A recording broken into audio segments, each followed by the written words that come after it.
Assalamualaikum warahmatullahi ta'ala wabarakatuh. I am Mustafa Ibrahim Sulaiman and welcome to my video report about irrigation implement and structure from the subject CE 412 Irrigation Engineering. So let's start on my discussion.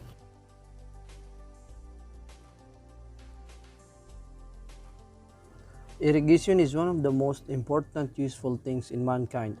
There are a lot of methods for irrigation, but the main point of this is to give water to the plant effectively and efficiently.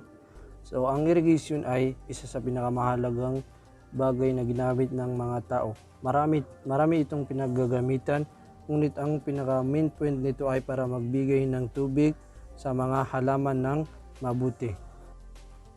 So, implements for farm irrigation. Number 1, spike-tooth harrow. It is a harrow with a tough, flexible teeth suitable to work in hard and stony soils. So, spike-tooth harrow ay may matigas na parang mga teeth. Ginagamit ito para sa matitigas at maraming mga bato na lupa. Ang spike-tooth harrow din ay mabuting ginagamit sa mga lupa na may mga damo para maalis ito sa lalagyan ng mga halaman. The two types of spike-tooth harrow, the rigid type and flexible type. So itong rigid type ay ito yung ginagamit ng mga magsasaka na spike-tooth harrow na pinapatong nila sa kanilang mga baka o kalabaw para sa pagsasaka ng lupa. At saka ito namang flexible type ay ito yung nasa tractor, ginagamit ng mga tractor para sa lupa. Number 2, the plow. It is the most important agricultural implement since the beginning of history. It is used to turn and break up soil to bury crop residues and to help control weeds. So, ang plow daw ay ginagamit ito to turn and break up soil, to bury crop residues, and to help control weeds. Kung baga, inaararo nito yung paglalagyan, inaararo nito yung lupa na paglalagyan ng pananim at nakakatulong din ito para sa mga damo. Number 3, drag harrow. So, ito namang drag harrow ay ginagamit ito para para tipunin yung mga bato sa field at saka nilalagay ito sa tractor stone box manually para i-remove sa field. Implements for making borders. Fresno or the scraper. Establish the basis for the modern earth-moving scraper, being able to scrape and move a load of soil, then discharge it at a controlled depth. So itong Fresno daw or scraper ay para ito sa implement for making borders. Kung baga ito ay minumove nito yung kargang lupa para dalhin ito sa paglalagyan na location. Number 2, land leveler. So ito namang land leveler ay binabago nito yung forma ng surface. Kumbaga fina-flat nito yung surface para mapabuti ang pagdalhin ng tubig. Inaalis dito yung mga slope sa lupa para maayos ang pagdalhin ng tubig sa mga pananim.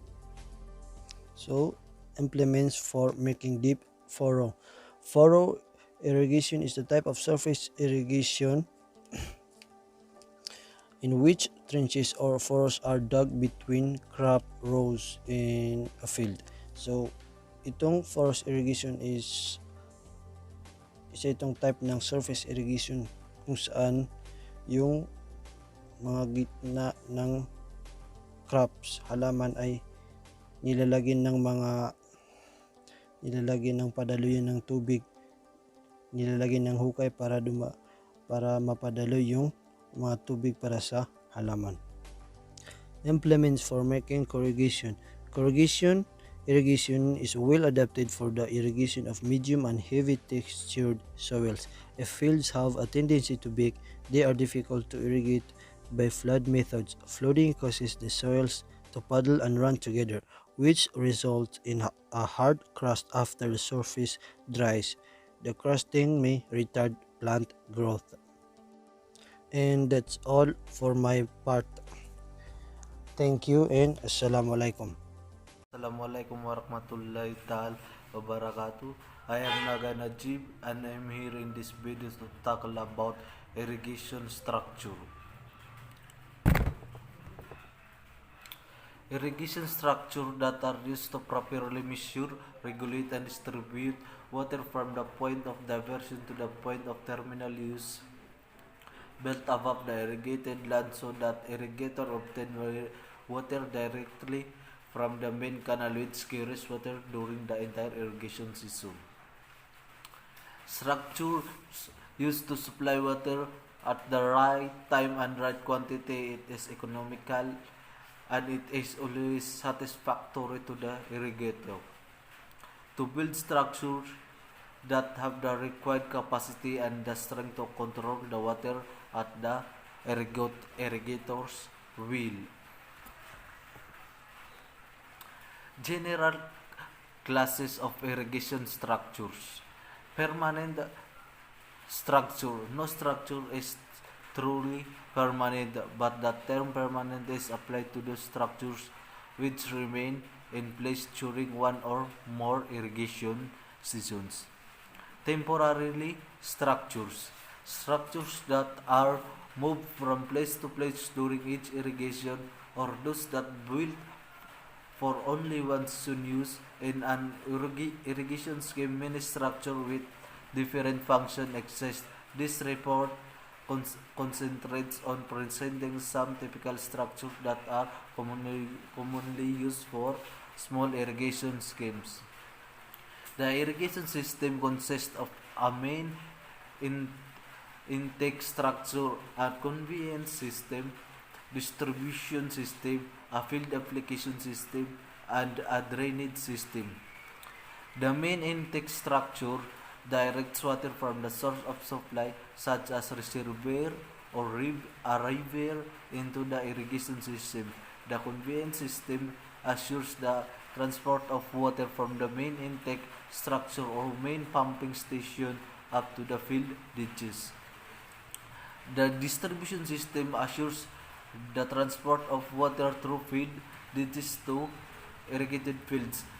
The field application system assures the transport of water, removes the excess water caused by rainfall and or irrigation from the fields.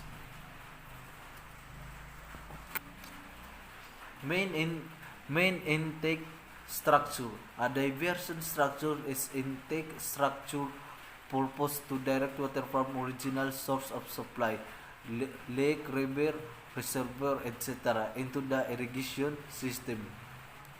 This diverts the desired amount of water to the ditches and permits surplus or high water to bypass without damage to the dam or channel. The conveyance and distribution system consists of canals transporting the water through the whole irrigation system. Canal structures are required for the control and measurement of the water flow.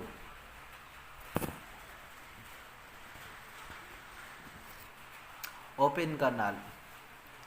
An open canal, channel, or ditch is an open waterway whose purpose is to carry water from one place to another.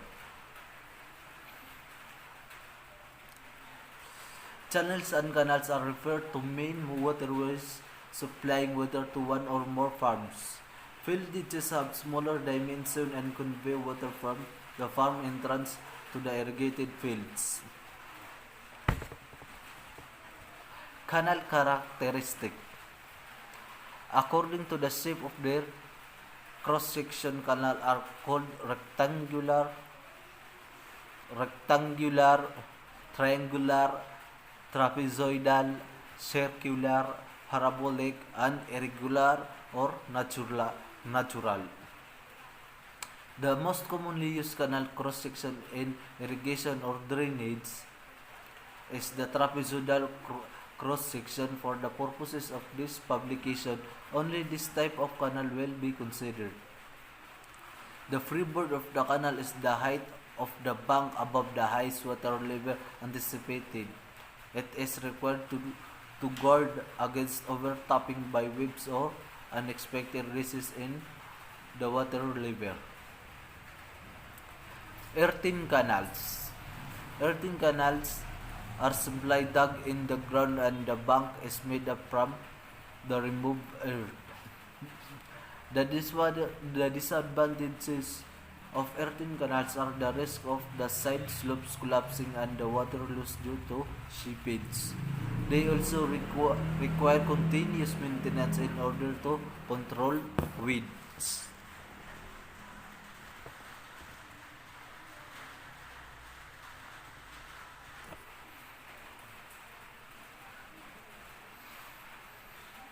Lining colors. In line canals, earthen canals can be lined with impermeable material to prevent excessive seepage and growth of weeds. Lining canals is also an effective way to control canal bottom and bank erosion. The material mostly used for canal lining are concrete in precast slabs or cast in place, brick or rock masonry. The disadvantage of line canals are it reduces the loss of water due to seepage and hence the duty is enhanced. It provides smooth surface that result to an increase in the velocity of the flow and it reduces maintenance cost for the canals. Disadvantages of line canals is that the construction cost is much higher than for earthen. Canal's initial cost of the canal lining is high. It involves difficulties for repairing the damaged section of the lining. And that's all.